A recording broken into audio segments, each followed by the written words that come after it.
Este análisis se basa en 2 de Pedro 1:19. Allí dice, tenemos la palabra profética hecha más segura. Sí, la palabra profética nos fortalece. De hecho, en la actualidad, las profecías influyen en todas las personas de la tierra, aunque ellas no lo sepan. ¿Qué es una profecía?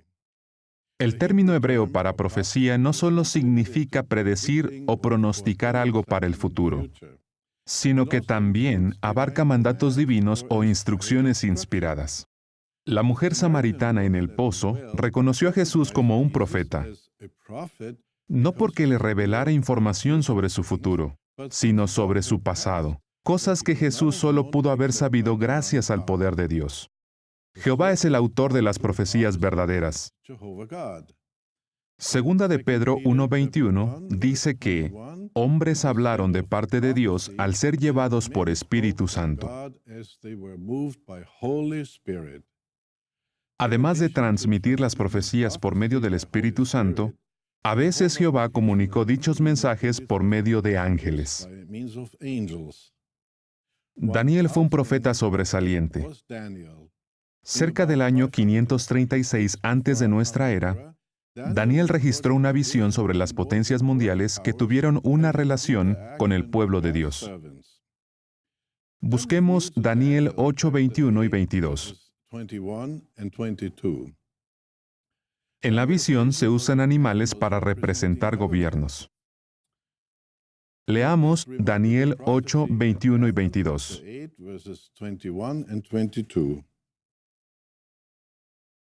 Y el macho cabrío peludo representa al rey de Grecia, y en cuanto al gran cuerno que estaba entre sus ojos, representa al primer rey.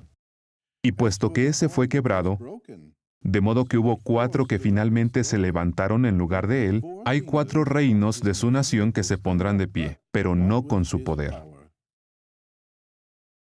Es interesante que la Biblia mencione a Grecia. Cuando esta nación, representada por un gran cuerno, se convirtió en potencia mundial, el macedonio Alejandro Magno era el gobernante.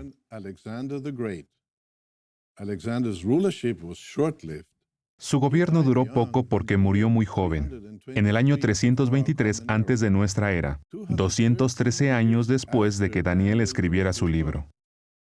El ángel de Jehová le había dicho a Daniel que 4 reinos de esa nación se levantarían en lugar del imperio griego.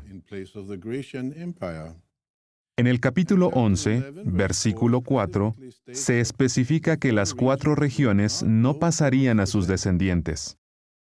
¿Apoyan los hechos históricos estas profecías? Sí. Los 2 hijos de Alejandro, de mujeres diferentes, Heracles y Alejandro IV, fueron asesinados antes de llegar a la edad adulta. ¿Verdad que es impresionante la precisión con la que se cumplió la profecía de que el dominio de Alejandro no pasaría a su descendencia? Además, se predijo que el imperio de Alejandro se dividiría en 4 reinos. ¿Se cumplió eso también? Sí. La historia menciona a 72 líderes militares comandados por Alejandro Magno. Pero la profecía hablaba de que solo 4 gobernarían en su lugar. Después de la muerte de Alejandro, hubo una serie de feroces batallas entre estos líderes militares. Finalmente, tal y como lo había predicho la Biblia, solo 4 dinastías gobernaron. La primera, la del general Casandro, hijo de Antípatro, en Macedonia y Grecia. La segunda, la del general Lisímaco, en Asia Menor y la Tracia europea. La tercera, la del general Seleuco Nicátor, el conquistador que tomó Babilonia, Media, Siria, Persia y las provincias orientales hasta el río Indo. Y la cuarta, la del general Ptolomeo Sóter, hijo de Lago, quien tomó Egipto, Libia, Arabia, Palestina y Celesiria. Los 4 generales se autoproclamaron reyes alrededor del año 305 antes de la era común, 18 años después de la muerte de Alejandro. La profecía incluyó tantos detalles que su cumplimiento es una prueba innegable de que Dios la inspiró. ¿Verdad que esto fortalece nuestra fe y confianza en la Biblia? Veamos otro caso. ¿Cuál es la primera profecía de la Biblia? La que quedó registrada en Génesis 3:15. Allí Jehová predijo que la descendencia de su esposa simbólica, la parte celestial de su organización, aplastaría a Satanás y a su descendencia para liberar a la humanidad. Jehová dictó muchas profecías que señalaban a Jesucristo como la parte principal de la descendencia de la mujer. Revelación 19:10 dice: el dar testimonio de Jesús es lo que inspira el profetizar, o literalmente, es el espíritu de la profecía. ¿Qué significa esto? Que todos los mensajes de Dios acerca del Mesías que anunciaron sus siervos apuntaban a su Hijo. En Lucas 24:44, Jesús mismo dijo que todas las profecías mesiánicas tenían que cumplirse. Consideremos algunas interesantes profecías acerca de Jesús y veamos cómo se cumplieron. Una de ellas indicó que el Mesías provendría de la tribu de Judá, de la familia de David, el hijo de Jesé. Más de 700 años antes de que Jesús naciera, en el capítulo 5 del libro de Miqueas, se predijo que el Mesías nacería en Belén. La profecía habla de Belén Efrata. ¿Por qué era importante que se mencionara Efrata? Porque había otra ciudad llamada Belén, hoy Beitlam, en el territorio de Zabulón. Esta se encuentra a 11 kilómetros, 7 millas, al noroeste de Nazaret. Una vez más, la profecía fue muy específica. Por otro lado, Isaías profetizó que el Mesías nacería, increíblemente, de una virgen. ¿Quién podría haber imaginado algo así? En el capítulo 9 del libro de Daniel, se predijo que el Mesías llegaría 483 años después del mandato de reedificar Jerusalén. Esta profecía se cumplió en el año 29 de nuestra era, cuando Jesús se bautizó. En Zacarías, capítulo 11, se predijo que el Mesías sería traicionado por 30 piezas de plata. El capítulo 12 dice que su cuerpo sería traspasado. También se profetizó que el Mesías daría su vida por nuestros pecados y que sería enterrado con los ricos.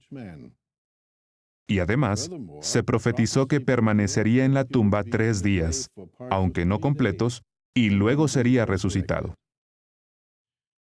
¿Qué les parece la teoría de que Jesús manipuló los asuntos para que los hechos de su vida encajaran con las profecías? Pero, ¿podría Jesús haber planeado nacer en la tribu de Judá, en la ciudad donde nació David, es decir, en Belén? María, su madre, vivía en Nazaret. ¿Le dijo Jesús desde el vientre? Por favor, llévame a Belén, porque las Escrituras dicen que debo nacer allí. Es obvio que el inicio de su vida en la tierra estuvo fuera de su control. Por otro lado, ¿pudo haber planeado Jesús que los sacerdotes le pagaran a Judas exactamente 30 piezas de plata por su traición? ¿Pudo haber previsto que sus enemigos le escupieran en la cara, que las autoridades romanas lo sentenciaran a morir clavado en un madero? ¿O que los soldados echaran suerte sobre su ropa? ¿Hizo algo para que, después de que lo traspasaran con una lanza, los soldados no siguieran la costumbre de romperle los huesos? ¿Se habrán cumplido todas estas profecías por mera casualidad?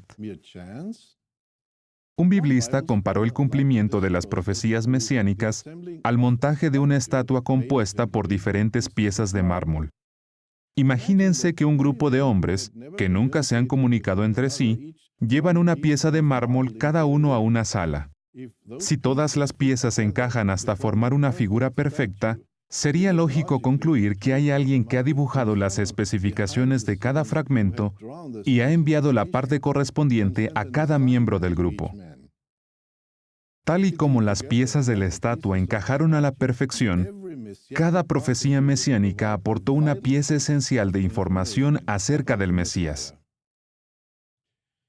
Entonces, ¿qué probabilidades hay de que todas las profecías mesiánicas se cumplan en una persona por casualidad?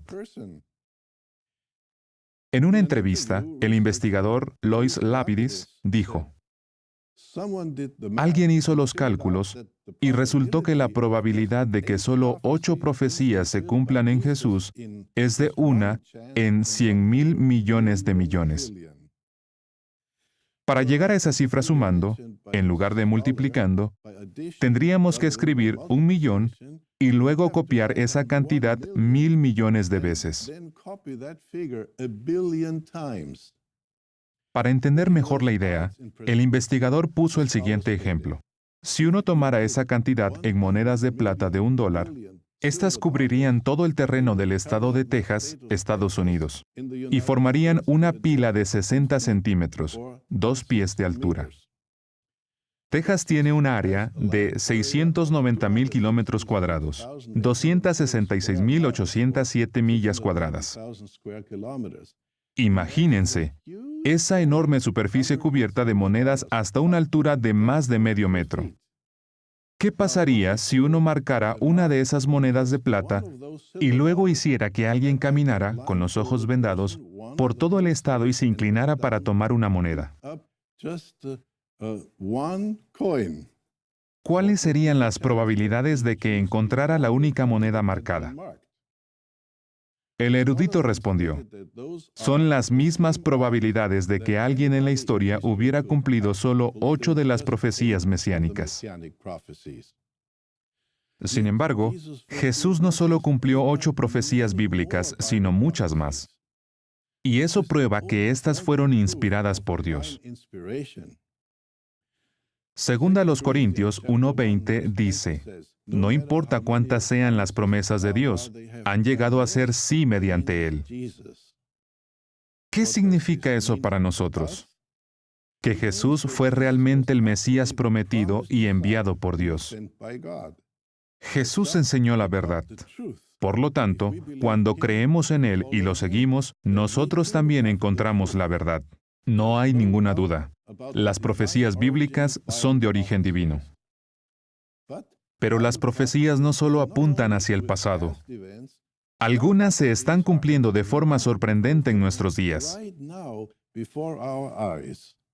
Este hecho nos asegura que las pocas profecías que faltan por cumplirse sobre el fin de este sistema malvado y el venidero paraíso en la tierra también se cumplirán sin falta en el futuro cercano.